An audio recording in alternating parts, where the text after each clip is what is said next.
السلام عليكم ورحمة الله وبركاته. نحمده ونصلي على رسوله الكريم، أما بعد. أعوذ بالله من الشيطان الرجيم. بسم الله الرحمن الرحيم. قل إن كان آباؤكم وأبناؤكم وإخوانكم وأزواجكم وعشيرتكم وأموال اقترفتموها وتجارة تخشون كسادها ومساكن ترضونها أحب إليكم من الله ورسوله وجهاد في سبيله فتربصوا حتى يأتي الله بأمره والله لا يهدي القوم الفاسقين. صدق الله العظيم. اللهم صل على سيدنا محمد وعلى آل سيدنا محمد وبارك وسلم.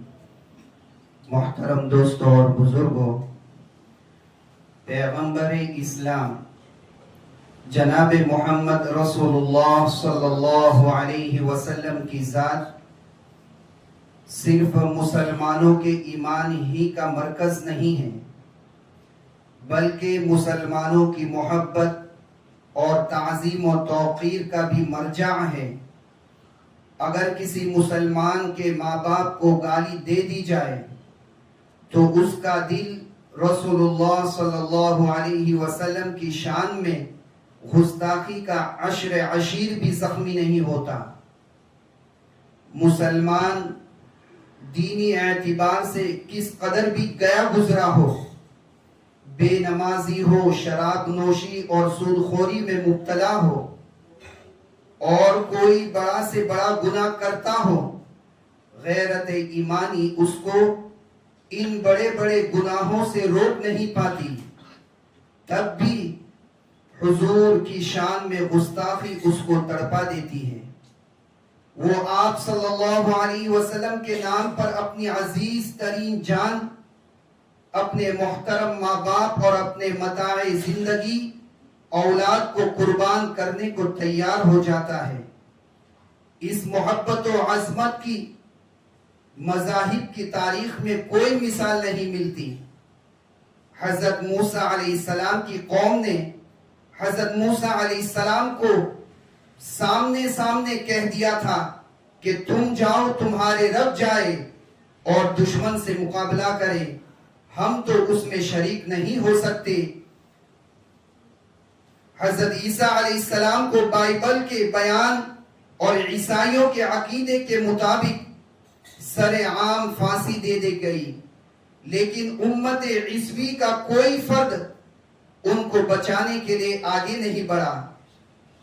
مگر امت محمدیہ کی تاریخ اس سے بالکل مختلف ہے. اس محبت کا منظر دیکھنا ہو تو آئیے اصحاب رسول صلی اللہ علیہ وسلم کی مجلس میں یہ حضرت سعد بن ربیع رضی اللہ عنہ ہے. زخم سے چور ہے، ایک دو نہیں 12 تیر نے جسم کو چھلنی کر دیا ہے. اسی حالت میں میدان احد کے کسی کونے میں ہے. نظر پڑی حضرت ابی بن کعب رضی اللہ عنہ پر. زندگی کے اس آخری سانس میں اپنے بیوی بچوں کے لیے کوئی پیغام نہیں دیا، بلکہ فرمایا جب حضور صلی اللہ علیہ وسلم کی خدمت میں پہنچنا تو میرا سلام پہنچانا اور میری کیفیت بتا دینا، اور ہاں میری قوم سے کہہ دینا کہ اگر حضور صلی اللہ علیہ وسلم کی جان چلی جائے اور قوم کا ایک فرد بھی زندہ بچا ہوا ہو تو اللہ کے سامنے کوئی معذرت قبول نہیں ہوگی. دوسرے واقعے کی طرف آئیے. لوگوں کی بھیڑ جمع ہے، اس میں چھوٹے بھی ہے اور بڑے بھی ہے. تیاری ہے حضرت زید بن دسنہ رضی اللہ عنہ کے قتل کی. غزوہ بدر کے بعد قریش مہلوکین کا بدلہ لینے کے لیے قتل کی تیاری میں ہے. اتنے میں ایک پوچھنے والے نے پوچھا، اے زید، میں تم کو اللہ کا حوالہ دیتا ہوں، کیا تم کو اس وقت یہ بات پسند نہیں کہ تم ابھی اپنے گھر والوں کے درمیان ہوتے اور محمد صلی اللہ علیہ وسلم تمہاری جگہ میرے پاس ہوتے اور العیاذ باللہ ہم ان کا سر قلم کر دیتے. حضرت زید رضی اللہ عنہ نے بلا تأمل اور برجستہ فرمایا ہرگز نہیں، خدا کی قسم مجھے تو یہ بھی پسند نہیں کہ محمد صلی اللہ علیہ وسلم کو کوئی کانٹا چھپے جائے جس سے ان کو تکلیف ہو اور میں اپنے اہل و عیال کے درمیان بیٹھا رہوں. ابو سفیان اس مجمع میں موجود تھے جو اہل مکہ کے قائد تھے اور اس وقت تک ایمان نہیں لائے تھے. وہ کہنے لگے خدا کی قسم محمد صلی اللہ علیہ وسلم کے رفقا اور ان کے اصحاب آپ سے جس قدر محبت کرتے ہیں میں نے کسی قوم کو کسی سے اس درجہ محبت کرتے ہوئے نہیں دیکھا. تیسرے واقعے کی طرف آئیے. قبیلہ بنو دینار کی ایک خاتون غزوہ احد میں بڑی مصیبت سے گزری.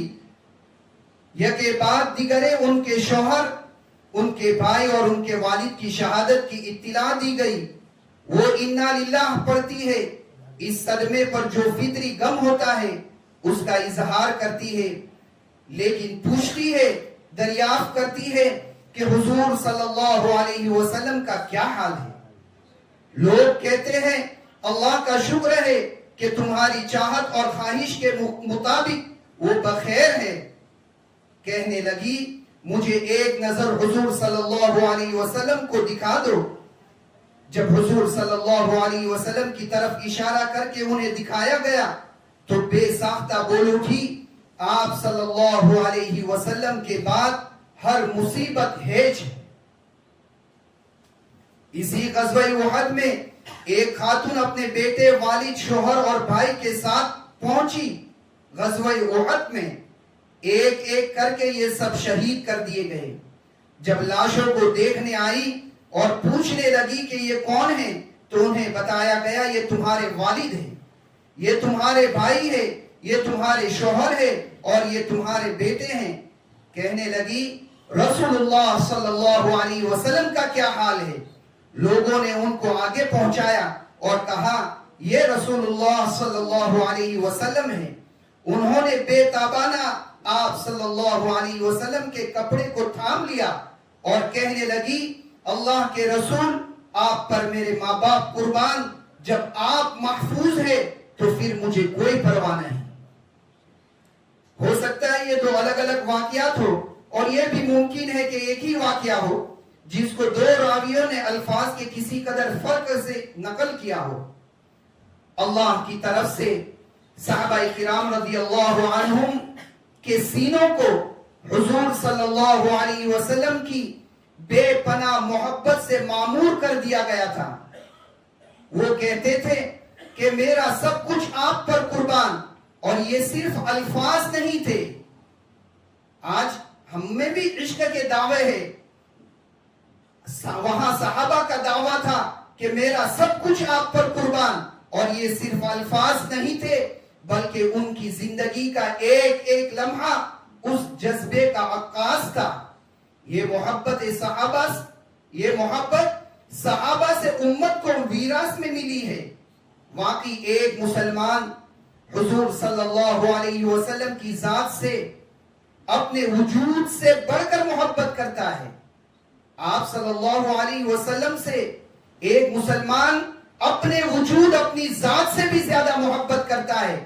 حضرت مولانا اشرف علی تھانوی رحمت اللہ علیہ سے ایک صاحب نے پوچھا، دریافت کیا کہ یہ جو بات فرمائی گئی ہے حدیث کے اندر کہ کوئی بھی شخص اس وقت تک مومن نہیں ہو سکتا جب تک اس کے دل میں حضور صلی اللہ علیہ وسلم کی محبت اپنی جان، اپنے ماں باپ اور اپنی اولاد سے بڑھ کر نہ ہو.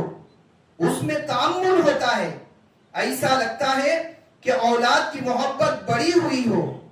اس شخص نے کہا، حضرت تھانوی رحمت اللہ علیہ نے ان سے پوچھا بتاؤ اگر تمہارا بیٹا حضور صلی اللہ علیہ وسلم کو گالی دے تو تم کیا کرو گے؟ وہ برجستہ کہنے لگے میں اسے قتل کر دوں گا. حضرت تھانوی رحمت اللہ علیہ نے فرمایا یہی ہے اولاد کی محبت سے بڑی ہوئی محبت. ملک کے حالات دن بدن سنگین ہوتے جا رہے ہیں. مسلمانوں کے شعائر کو نشانہ بنایا جا رہا ہے. ان کے لیے عرصہ حیات زندگی کو تنگ کرنے کی ہر ممکن کوشش کی جا رہی ہے. حد تو یہ ہے کہ پرامن طریقے پر حضور صلی اللہ علیہ وسلم سے محبت کا اظہار بھی جرم بن چکا ہے. حال ہی میں اتر پردیش کے ایک علاقے میں آئی لو محمد صلی اللہ علیہ وسلم لکھے گئے بینر کے خلاف کارروائی کرتے ہوئے FIR درج کر لی گئی اور متعدد نوجوانوں کو جیل بھیج دیا گیا. اس وقت ضرورت ہے کہ پوری قوت اور استقامت کے ساتھ حالات کا مقابلہ کیا جائے. مسلمانوں کے حوصلے کو بلند رکھا جائے. ان کو بزدل اور کم ہمت ہونے سے بچایا جائے. ان کے اندر عزم و حوصلہ پیدا کیا جائے. ان کے ذہن میں یہ بات راسخ کی جائے کہ مومن اپنا آخری قطرے لہو نچھاور کر سکتا ہے لیکن ظلم و جور اور کفر شرک کے آگے سر نگو نہیں ہو سکتا.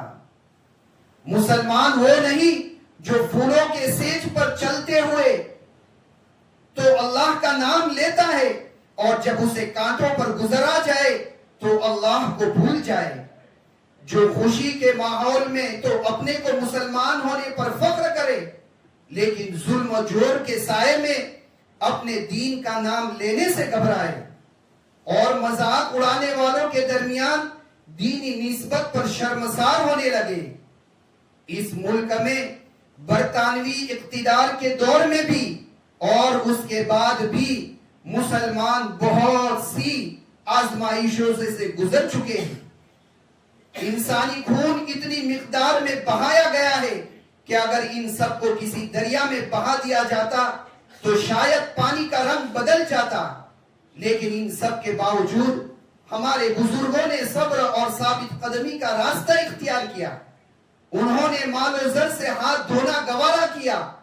عزت و عصمت کی پامالی کا زخم بھی سہا. خون میں لت پت اپنے عزیزوں اور قرابت داروں کی لاشوں کو اپنے ہاتھوں سے دفن کیا اور خود اپنی زندگی کی قربانی دی. لیکن جس دین کو انہوں نے سوچ سمجھ کر قبول کیا تھا ان کے آبا و اجداد نے قبول کیا تھا اور انہیں اپنے بزرگوں سے یہ میراث ملی تھی انہوں نے اسے اپنے سینے سے لگائے رکھا. اسی راہ پر ہمیں بھی چلنا ہے اور یہی ہماری منزل ہے کہ اسلام کی اور پیغمبر اسلام صلی اللہ علیہ وسلم کی نسبت ہمیں اپنی جان اور اولاد سے بڑھ کر بھی عزیز ہے.